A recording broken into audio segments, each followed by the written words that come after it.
Excellences, Mesdames, Messieurs les ministres,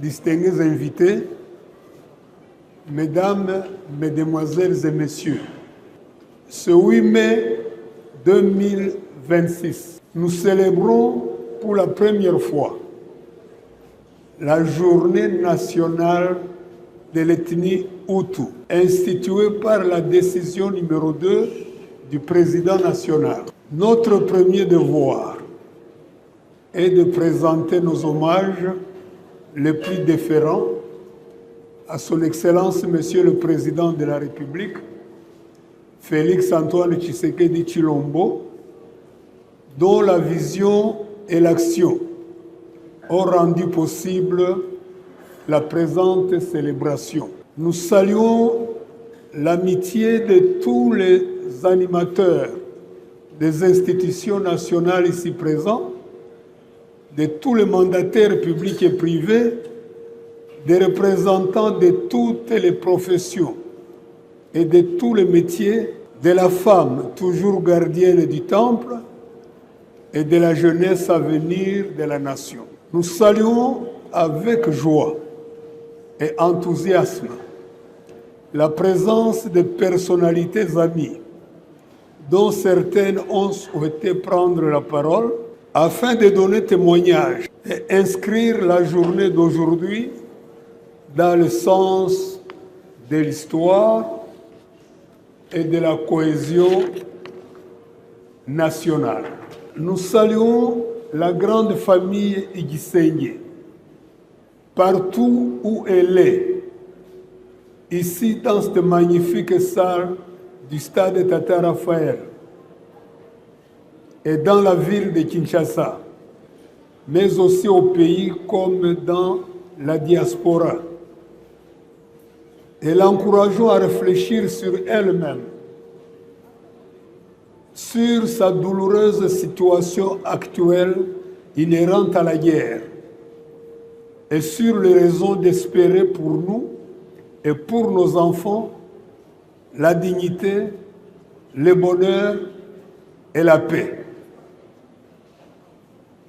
Notre communauté Igisenge est régie par la loi sur les ASBL en République démocratique du Congo.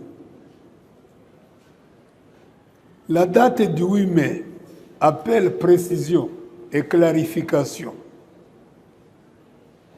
Elle a été proposée, chaleureusement accueillie et finalement retenue à l'Assemblée générale élective du 28 septembre 2025 en souvenir de Monseigneur Joseph Boussimba, d'heureuse mémoire. Ce Hutu du Nord Kivu, Monseigneur Joseph Boussimba, fut le premier Congolais à accéder à la plénitude du sacerdoce dans la partie est du Congo. Pendant plus de 80 ans de colonisation et d'évangélisation, le Vatican n'avait nommé avant Monseigneur Boussimba que 3 évêques congolais. Monseigneur Kimbondo, vicaire apostolique de Kisantu, Monseigneur Malula, futur cardinal, alors vicaire apostolique auxiliaire de Léopoldville, Kinshasa, et Monseigneur Nkongolo, vicaire apostolique de Bakwanga, actuel Mbujimaï. Ce fut un choix à la fois judicieux et assumé, tant cet homme fit des merveilles pour les jeunes diocèses que le pape Saint Jean XXIII venait de lui confier. Au-dessus de tous et pour tous, sans discrimination ni exclusion, Il s'occupera de ses ouailles, quelle que soit leur origine ou leur appartenance communautaire, à leur plus grande satisfaction. Quand je parle de Monseigneur Boussimba, il ne s'agit pas que d'un discours. Il s'agit d'un témoignage de ce que j'ai vu de mes yeux et de ce que j'ai entendu de mes oreilles, notamment quand j'étais petit séminariste à Rugari puis à Buhimba. À peine élevé aux fonctions et à la dignité épiscopale, il créa en 61, c'est-à-dire moins d'une année plus tard, le petit séminaire Saint-Joseph à la mission catholique de Rugari. Monseigneur Joseph Boussimba, tout en sachant que le bâtiment mis à la disposition des jeunes élèves n'était pas approprié, décida néanmoins de nous cantonner là-bas dans notre intérêt, convaincu que le meilleur service qu'il pouvait nous rendre et le seul service qu'il nous demandait était de nous adapter et que seule la jeunesse était capable d'un tel effort. Monseigneur Joseph Boussimba fut un grand bâtisseur, un bâtisseur hors du commun. Il fut le plus grand bienfaiteur de la jeunesse de son diocèse pour avoir mis à sa disposition 18 écoles secondaires pendant son mandat. On ne saurait cerner toutes les facettes d'un homme si immense. Ce qui est certain, c'est qu'en choisissant le 8 mai, date de son sacre épiscopal, nous nous sommes appuyés sur un modèle à proposer à tous les hommes de bonne volonté. Une personnalité dont l'œuvre est assurément plus durable que les reins et qui nous inspirera d'âge en âge et de génération en génération pour un avenir commun et toujours meilleur. Depuis des années, le 8 mai célébré au sein de l'Église catholique du Congo en mémoire de notre sœur Wivine Sebiera, car c'est la date où elle nous quitta pour son repos éternel près du Seigneur.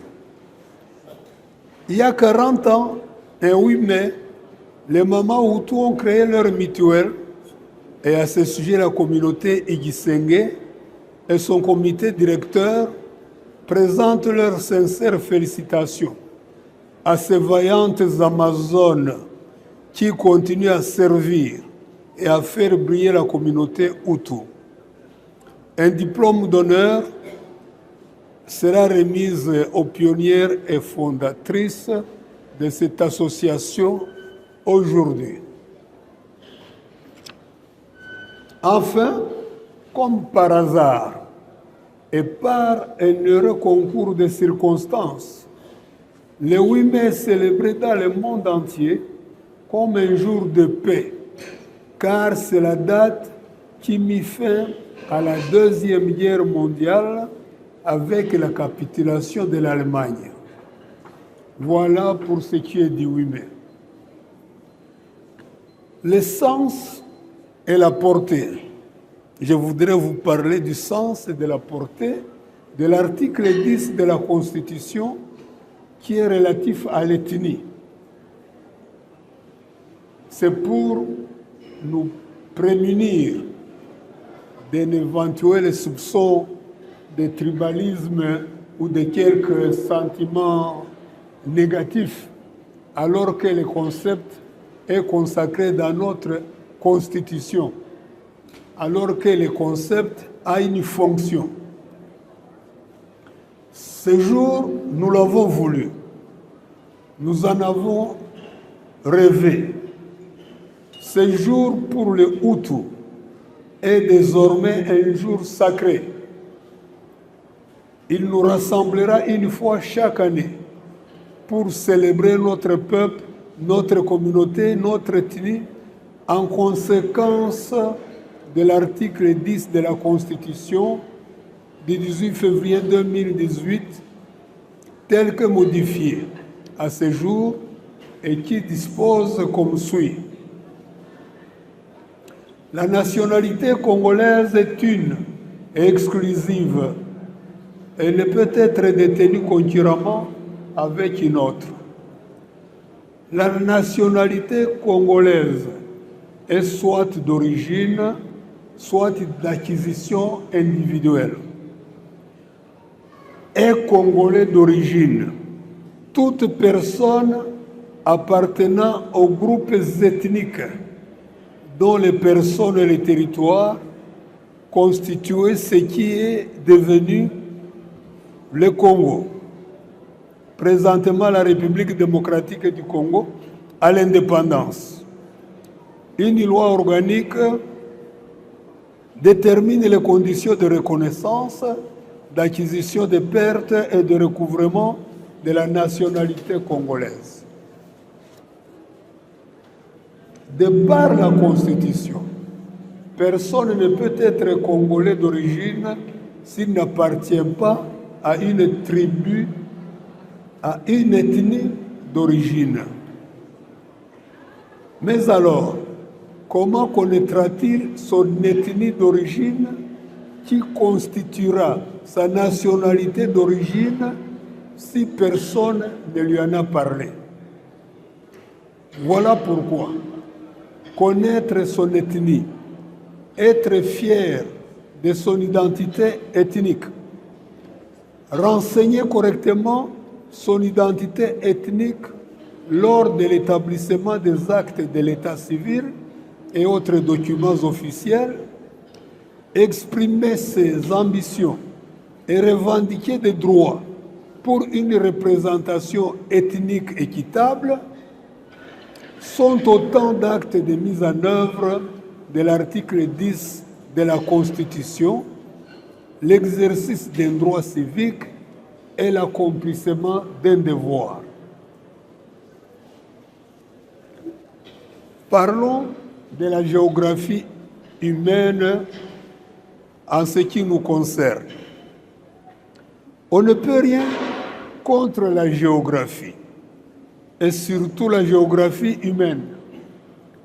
Les références sont abondantes, qui renseignent la présence multiséculaire des Hutus sur le territoire de l'actuelle République démocratique du Congo.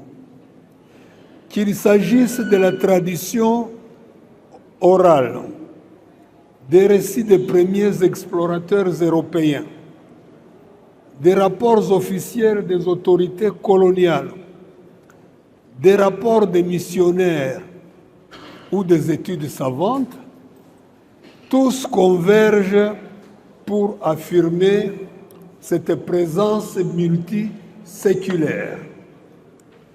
Il importe de préciser que souvent, nous utilisons les mots sans nous préoccuper ni de leur origine, ni de leur portée réelle.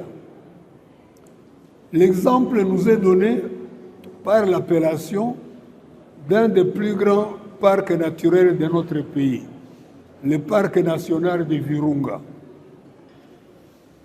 Qui se soucie de connaître l'origine du mot ou sa signification? Personne. Pourtant, Virunga, c'est d'abord une référence au mot Ikirunga, au singulier, et Ibirunga, au pluriel, désignant ainsi dans la langue bantou, Gihutu, successivement les volcans, au singulier, et les volcans, au pluriel. Voilà d'où est venu le mot Virunga. D'abord pour désigner les volcans, où qu'ils se trouvent, et ensuite désigner l'ancien parc Albert, devenu à l'occasion du recours à l'authenticité, parc national de Virunga. Il mérite respect et considération, ces ancêtres Hutus, qui ont pu donner des noms éternels à ces paysages, à ces montagnes et à ces volcans qui font la fierté de notre pays, mais aussi de la terre entière. Écoutez l'essence pour chaque volcan du Nord Kivu. Nyiragongo, parce qu'il fait le gros dos. Nyamulagira, parce que c'est là que réside Dieu, gardien du peuple, de ses maisons, de ses biens et de ses troupeaux, dont un seul pas fait trembler toute la terre jusqu'à provoquer les éruptions volcaniques. Muhabura, qui par sa hauteur ramène les égarés à la maison. Mikeno, totalement dévêtu, qu'il incarne la pauvreté. Karisimbi, car à son sommet règne une neige éternelle, quelle que soit la saison. Sabinho, parce qu'il a de grandes et grosses dents. Il s'agit, comme on le voit, des noms éternels que l'ouragan de l'histoire n'a pas pu changer. En effet, même le recours à l'authenticité, au moment où il débaptisait tout, n'a pas pu les changer, car l'histoire, c'est eux. Elisabethville, Léopoldville, Viadotteville, Albertville, Coquillatville, Stanleyville, Pontierville pouvaient céder devant l'ouragan de l'histoire et disparaître. Mais jamais le nom de ces volcans qui incarnaient l'authenticité de ces lieux et de ceux-là qui les avaient ainsi nommés. Ça, c'était la tradition orale. Les premiers explorateurs européens, dans l'ouvrage publié en 2002 par le club Nyiragongo, nous apprenons ce qui suit. En juin 1889, Henri Morton Stanley reconnaît la rivière Rutshuru ainsi que des indigènes Hutus qui se livraient au commerce du sel dans cette région. Du 18 au 11 mai 1891, Emile Pacha et Franz Sturman, venant du lac Édouard, campèrent à Vichumbi, ou Bichumbi, de Ichumbi, qui veut dire gîte, et visitèrent la rivière Rutshuru, important affluent du lac Rwichanzige, encore une appellation Hutu, devenu plus tard lac Édouard et puis lac Idi Amin. Le 16 juin 1893, von Gossen, en provenance du Rwanda, arriva à Goma, où il trouva des populations Hutus comme autochtones de la place. Décembre 1898, Richard Kant, de passage à Gisigari, y trouva des populations Hutus. Juin 1899, Scott Grogan et Henry Sharp campèrent chez le chef Tamwanga de Gisigari, un Hutu, qu'ils qualifièrent de Power Full Chief, un chef très puissant. Les rapports officiels des autorités coloniales dans Archives du Congo belge numéro 2, section documentation, l'archiviste Émile Vandehou décrit ce qui suit.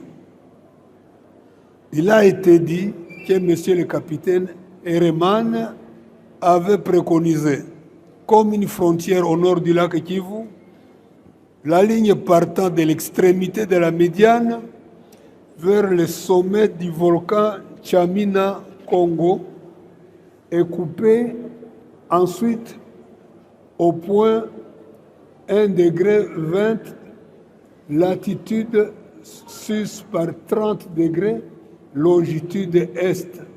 Tout le pays traversé pendant notre reconnaissance est habité par les Bahutu qui sont la race originaire de cette région. Ils s'adonnent à la culture, hommes et femmes, et ne s'occupent généralement ni de la chasse ni de la pêche.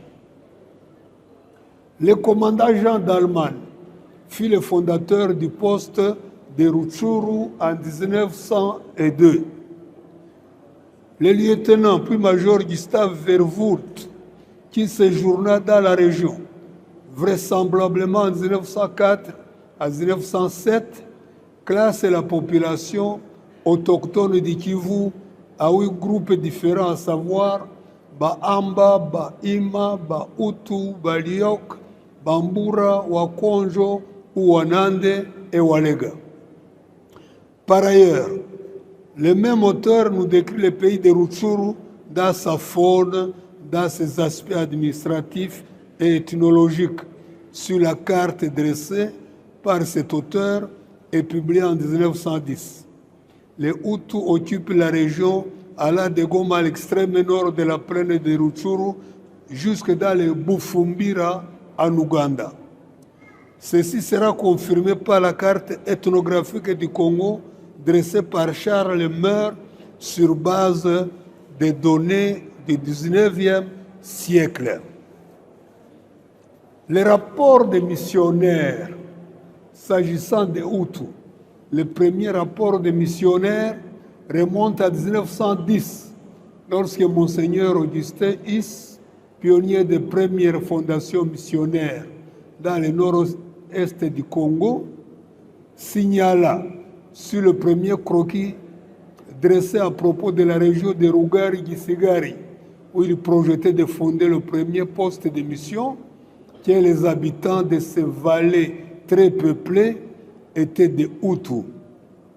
Notons que ce projet sera concrétisé en 1911 par la création à Rugari, chez le chef Rulenga de la mission Tongre-Sainte-Marie par des Pères Blancs venus du Katanga et du bord du lac Kivu, où ils avaient fondé des missions. En 1893, la mission catholique Saint-Joseph à Baudouinville, actuelle Moba. En 1906, le poste de tiers Saint-Pierre chez le chef Nyangezi. En 1910, la mission catholique Liège Saint-Lambert à Mwanda chez le chef Katana. Quant aux études savantes, dans son introduction à l'ethnographie du Congo, Jean Vansina publie l'étude de Kuipers, chercheur de l'IRSAC, intitulée « Les Bantous interlacustres du Kivu ». Et à cette occasion, il cite expressément et nommément les Hutus de Rutshuru. La démographie, on ne peut non plus la contourner. Nous ne pouvons pas perdre de vue qu'à cette présence ancestrale et multiséculaire sont venues s'ajouter plusieurs vagues migratoires organisées par les colons, notamment entre les années 30 et 60, avec des populations du Rwanda, Hutus et Tutsis, qui ont été installées principalement dans les massifs au nord Kivu, mais certains se sont retrouvés ailleurs dans les Zaïre, dans ce qui devait les Zaïre, et qui leur avait accordé la nationalité. La question du statut de population immigrée avant l'indépendance a été définitivement réglée. D'une part, grâce à la théorie de la succession d'États qui a été appliquée au rapport entre la Belgique, ancienne puissance coloniale, et le nouvel État, la RDC, d'autre part, par la loi fondamentale et les différentes constitutions qui se sont succédées pour le nouvel État depuis la loi fondamentale de 1960. Quant à la contribution à l'histoire de la nation congolaise, de manière parfaite, M. Mbumburu Nzeshamba né dans le territoire de Massissi, raconte ce que furent les élites Hutus et leur contribution à l'édification de la nation nouvelle. Nous lui donnons la parole.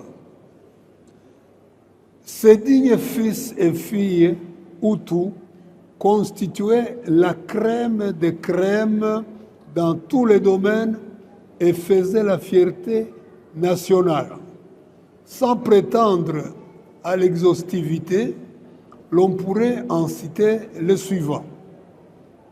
Sa Majesté Mohamed Daniel Ndeze, chef de la collectivité chefferie de Boucha, dont les frontières se trouvent à l'intérieur de ce qui fut appelé territoire de Bahutu à l'époque coloniale. Sur invitation du Premier ministre belge, il conduisit en 1956 la première délégation des notables congolais, dont le futur Premier ministre, M. Patrice Lumumba, à se rendre en Belgique. En 1957, le Mohamed Daniel Ndeze accueillit chez lui, à sa cour de Rutshuru, le roi belge, Sa Majesté Léopold III. À Rutshuru, le grand chef Ndeze accueille le roi et la princesse. Battement de grands tambours, chants et danses, remise de cadeaux traditionnels, tout un spectacle auquel assistent de nombreux autochtones et européens. Après une visite aux chutes de la Rutshuru, le couple royal fait halte à la station centrale du parc Albert Rumangabo, d'où le roi peut observer les volcans Mikeno, Nyiragongo et Nyamuragira, ainsi que la plaine de lave.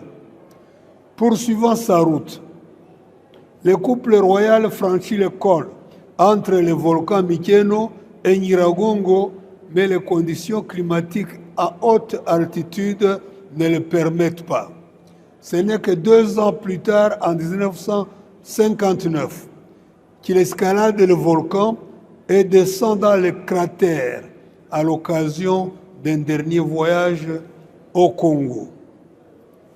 Son Excellence Monseigneur Joseph Busimba Mikararanga, qu'on a déjà présenté, premier évêque du diocèse de Goma, le tout premier prêtre et évêque noir du Kivu, les tout premiers abbés noirs du Kivu sont tous Bahutu.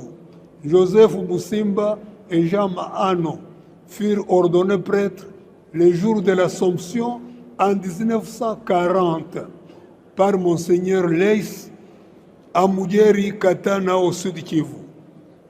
Son Excellence Monseigneur Joseph Busimba fut désigné évêque de Goma le 1er mars 1960 et fut consacré le 8 mai 1960 à Rome, dans l'enceinte de la basilique Saint-Pierre au Vatican, par le pape Jean XXIII lui-même.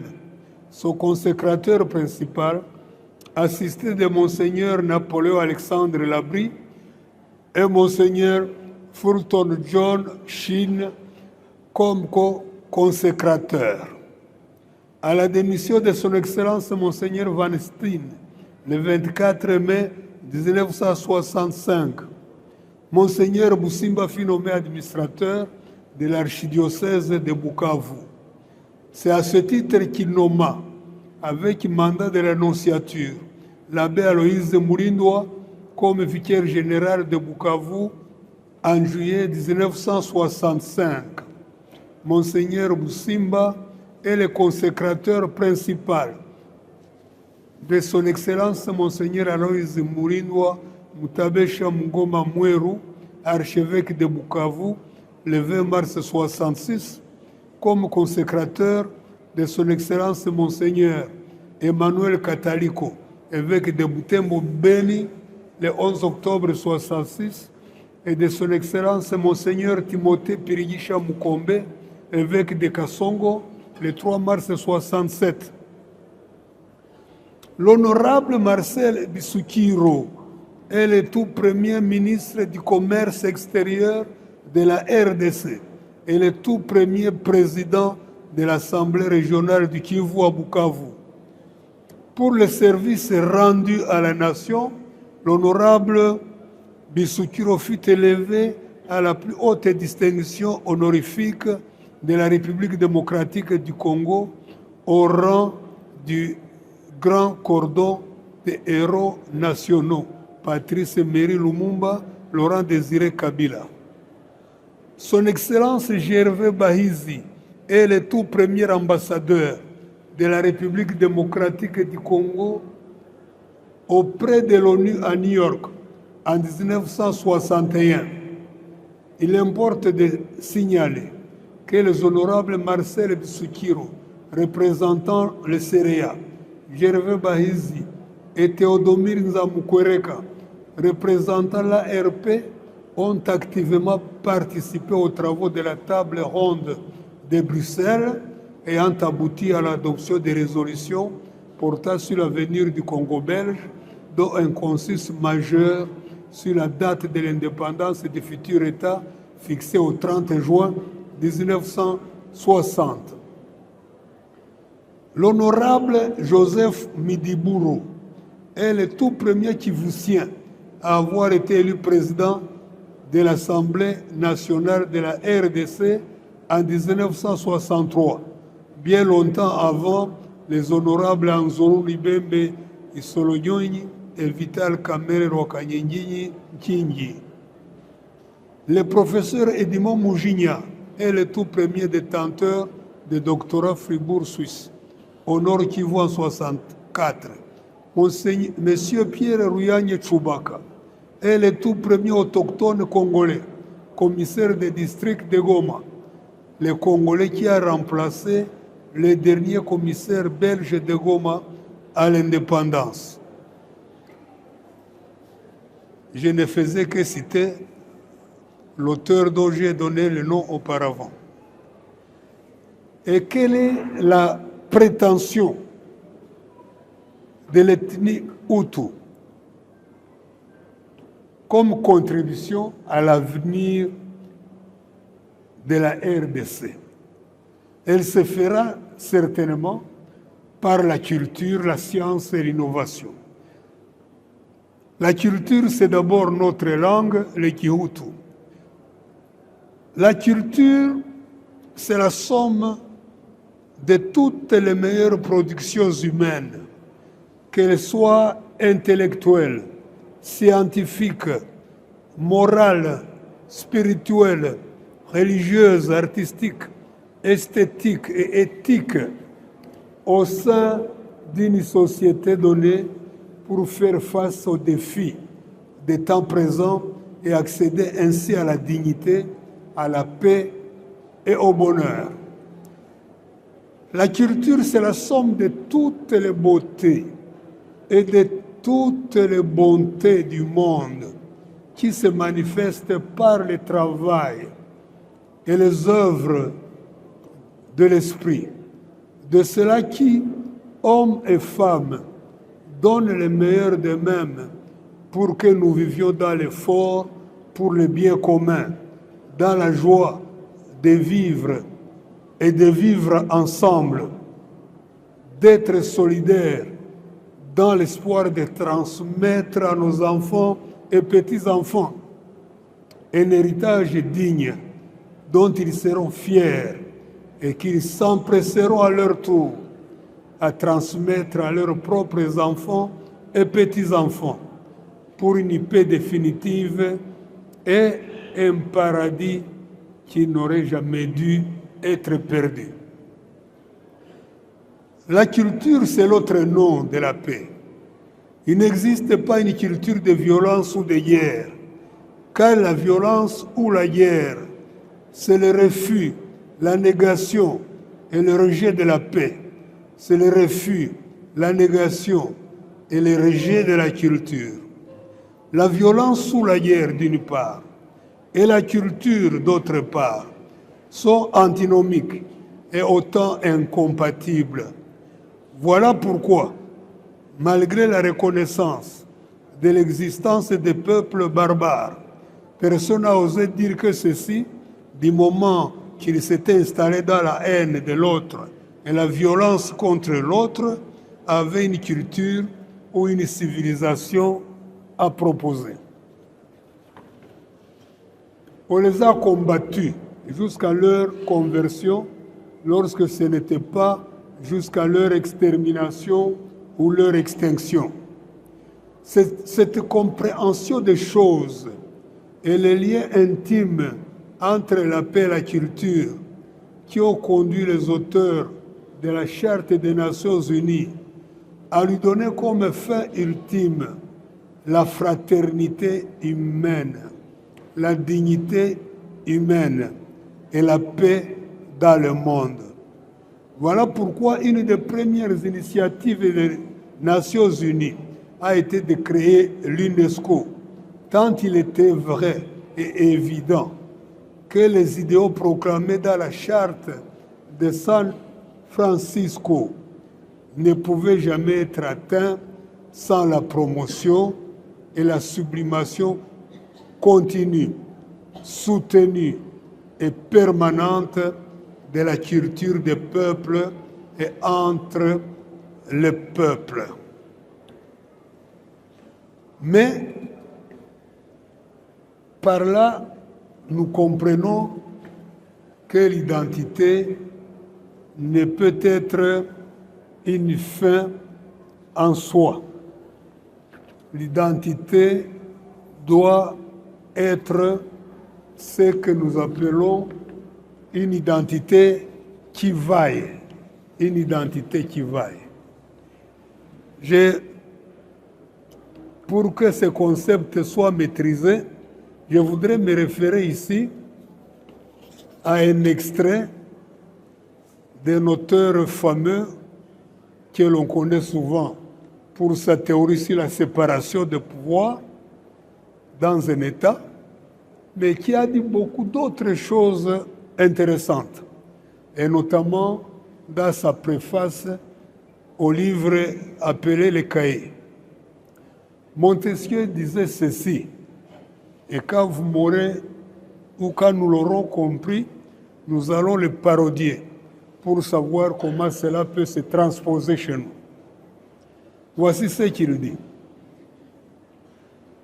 Si je savais une chose utile à ma nation, qui fut ruineuse à une autre, je ne la proposerai pas à mon prince, parce que je suis un homme avant d'être français, ou bien parce que je suis nécessairement homme et que je ne suis français que par hasard. Si je savais quelque chose qui me fut utile et qui fut préjudiciable à ma famille, je la rejetterais de mon esprit. Si je savais quelque chose utile à ma famille et qui ne le fut pas à ma patrie, je chercherais à l'oublier.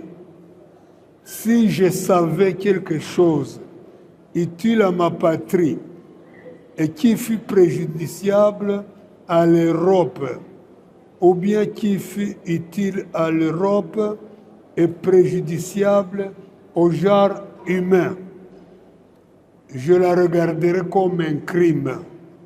Fin de citation. Nous devons donc comprendre qu'accepter que notre identité première, nous devons comprendre et accepter que notre identité première, notre identité commune, notre identité suprême, c'est notre appartenance au genre humain.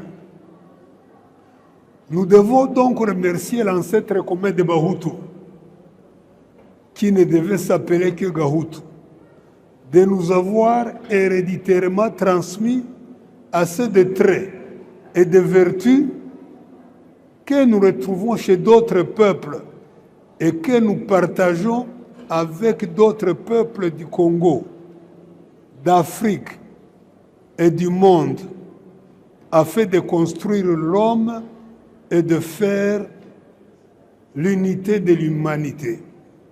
En vérité, la recherche et la découverte de son identité doivent constituer le premier pas pour aller vers l'autre. Aller vers l'autre en se connaissant soi-même. Aller vers l'autre en sachant ce qu'on est et ce qu'on peut être pour lui. Aller vers l'autre en sachant ce que l'on peut lui apporter. Aller vers l'autre en sachant ce qu'on peut en attendre. Tel est l'intérêt d'une identité.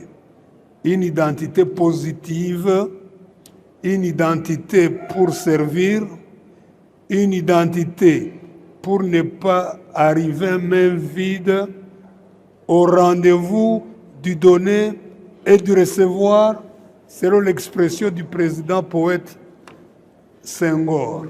Je pense que nous pouvons en rester là. Aller plus loin, c'est prendre le risque d'oublier tout ce que je viens de vous transmettre. Je dirais donc que notre véritable identité, c'est notre appartenance au genre humain. Je dirais que notre identité, c'est cette capacité qui nous est offerte d'aller vers l'autre, mais sans que nos mains ne soient vides. Je voudrais ajouter que pour une identité complète, chacun de nous, chaque homme, chaque femme, devrait avoir dans sa propre définition une part venant de l'autre, une part venant des autres, une définition de soi-même, entièrement tournée vers soi-même, veut dire qu'on est un homme, soit indigne, soit incapable de l'être, dans la mesure où aucun être humain ne peut vivre sans le regard de l'autre. Et moi qui me bats depuis toujours, notamment contre l'abolition de la peine de mort, je vais vous dire que chaque fois qu'un condamné à mort est exécuté, je sens que c'est une part de moi-même qui s'en va. Voilà, mesdames, messieurs, excellences, honorables, tout le plaisir que j'ai eu de m'entretenir avec vous, de partager avec vous et d'espérer que cet échange aura été un enrichissement pour tous. J'ai dit et je vous remercie.